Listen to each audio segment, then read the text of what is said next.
प्यारे बच्चों, जय हिंद। कल 14 सितंबर 2023 का कक्षा 12 का इकोनॉमिक्स का वीकली टेस्ट लिया जाएगा और इसी को ध्यान में रखते हुए भारतवर्ष क्लासेस आप सभी के लिए मोस्ट इम्पोर्टेंट क्वेश्चन की वीडियो लेकर आया है। ये क्वेश्चन मोस्ट इम्पोर्टेंट है, एकदम यूनिक क्वेश्चन है जो आपके एग्ज़ाम पॉइंट ऑफ व्यू से वेरी इम्पोर्टेंट है।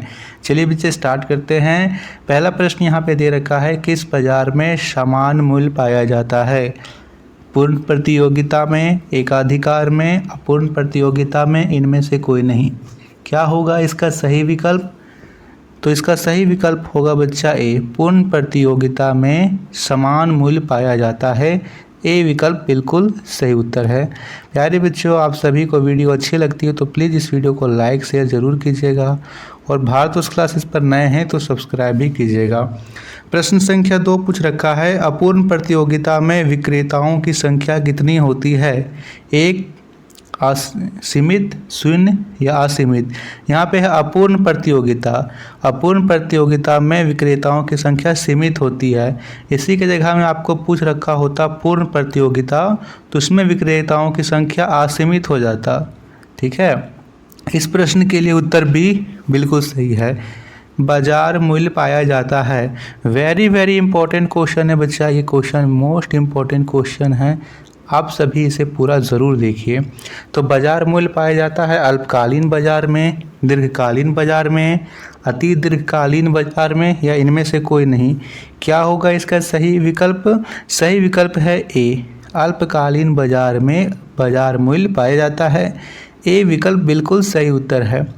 चौथा प्रश्न दे रखा है, यदि पूर्ति की तुलना में मांग तेजी से बढ़े तो संतुलन मूल्य क्या होगा? बढ़ेगा, घटेगा, समान रहेगा, इनमें से कोई नहीं। तो बच्चा यहाँ पे पूर्ति की तुलना में मांग तेजी से बढ़ेगा तो संतुलन मूल्य भी बढ़ेगा। क्या होगा? बढ़ेगा। यही पूछ रखा होता कि मांग की तुलना में पूर्ति तेजी से बढ़े तब घटता, तब क्या होता? घटता।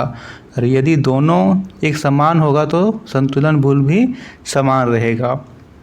पांचवा प्रश्न वही पूछ रखा है, यदि मांग एवं पूर्ति में समान या समान होगा, समान दर से परिवर्तन हो तो संतुलन मूल्य क्या होगा? घटेगा, बढ़ेगा, समान रहेगा, या इनमें से कोई नहीं। जब दोनों समान दर से बढ़ रहे हैं या समान दर से परिवर्तन हो रहे हैं तो संतुलन मूल्य भी समान रहेगा। छठा प्रश्न है, रिकार्डो के अनुसार पूर्ण प्रतियोगिता में मूल्य का निर्धारण होता है। जल्दी से बताइएगा बच्चा, इसका विकल्प कौन सा सही होगा? रिकार्डो के अनुसार पूर्ण प्रतियोगिता में मूल्य का निर्धारण होता है सीमांत उपयोगिता द्वारा, उत्पादन लागत द्वारा, इनमें से मांग द्वारा, इनमें से कोई नहीं। तो सही विकल्प है ए। ठीक है, सीमांत उपयोगिता द्वारा यहाँ पे पूर्ण प्रतियोगिता में मूल्य का निर्धारण होता है। सातवां प्रश्न है, एकाधिकार के अंतर्गत मांग की रेखा होती है। बताइए इसमें क्या होगा विकल्प? TR, MR, AR या AC। क्या होगा इसका सही विकल्प? TR रेखा, MR रेखा, AR रेखा या AC रेखा। सही विकल्प है C, AR रेखा के अंतर्गत मांग, यही जो है वो मांग की रेखा होती है। बाजार के निम्न में क्या विशेषताएं होती है?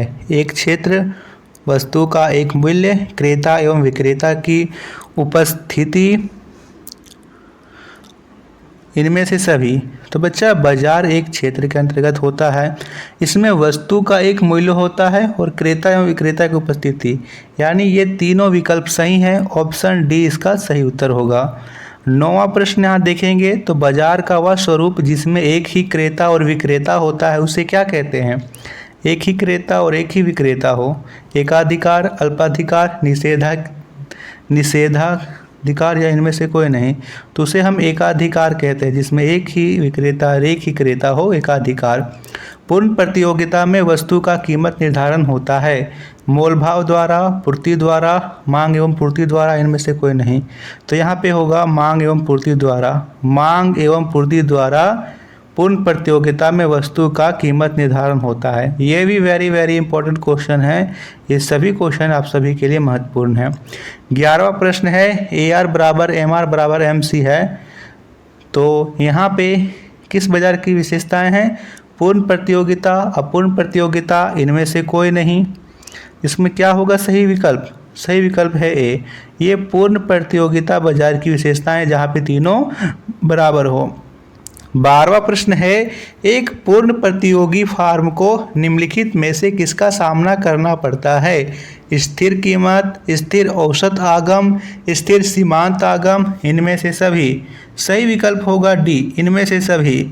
स्थिर कीमत, स्थिर औसत आगम, स्थिर सीमांत आगम, तीनों का सामना करना पड़ता है।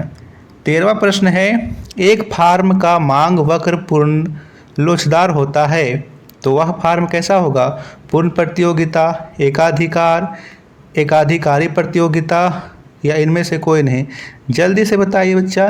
देखिए ये प्रश्न मैं आप सभी को होमवर्क में दे देता हूँ। जितने भी एकदम डेडिकेटेड स्टूडेंट हैं जो कि एकदम मन से पढ़ाई कर रहे हैं, लगातार भारत क्लासेस से जुड़े हैं, तो वे कमेंट जरूर करेंगे। इसका उत्तर आप सभी को कमेंट करना है कि एक फार्म का मांग वक्र पूर्णता लोचदार होता है, तो वह किस प्रकार का होगा? जल्दी से आप सभी कमेंट कीजिए बच्चा इसका आंसर। अगला प्रश्न हम करते हैं। तो अगला प्रश्न दे रखा है निम्नलिखित में से किसने कीमत निर्धारण प्रक्रिया में समय तत्वों के विचार को प्रस्तुत किया? रिकार्डो, वॉलरस, मार्शल, या इनमें से कोई नहीं। क्या होगा इसमें सही उत्तर? सही विकल्प है सी, मार्शल ने समय तत्व को भी यहाँ पे विचार के प्रस्तुत किया था। 15वां प्रश्न है अति अल्पकालीन में पूर्ति होगी, पूर्णता लोचदार, पूर्णता बेलोचदार, लोचदार, या इनमें से कोई नहीं। तो अति अल्पकालीन में पूर्ति पूर्णता बेलोचदार होगी। बी विकल्प सही है। अंतिम प्रश्न है प्रत्येक बाजार दशा में एक फार्म के संतुलन के लिए कौन सी शर्त पूरी होनी चाहिए? AR बराबर MC, MR बराबर MC, MC वक्र MR वक्र को नीचे से काटे, या B और C दोनों। तो यहाँ पे B और C दोनों होगा। तो ये थे 16 क्वेश्चन, जिसमें से मैंने एक क्वेश्चन आप सभी को होमवर्क दिया है, यानी मैंने आप सभी को 15 क्वेश्चन करवाए। बताइएगा आप में से कितने बच्चों का 15 में से 15 सही हुआ। वीडियो को लाइक शेयर जरूर कीजिएगा और भारत क्लासेस पर नए हैं तो सब्सक्राइब भी कीजिएगा। Thank you.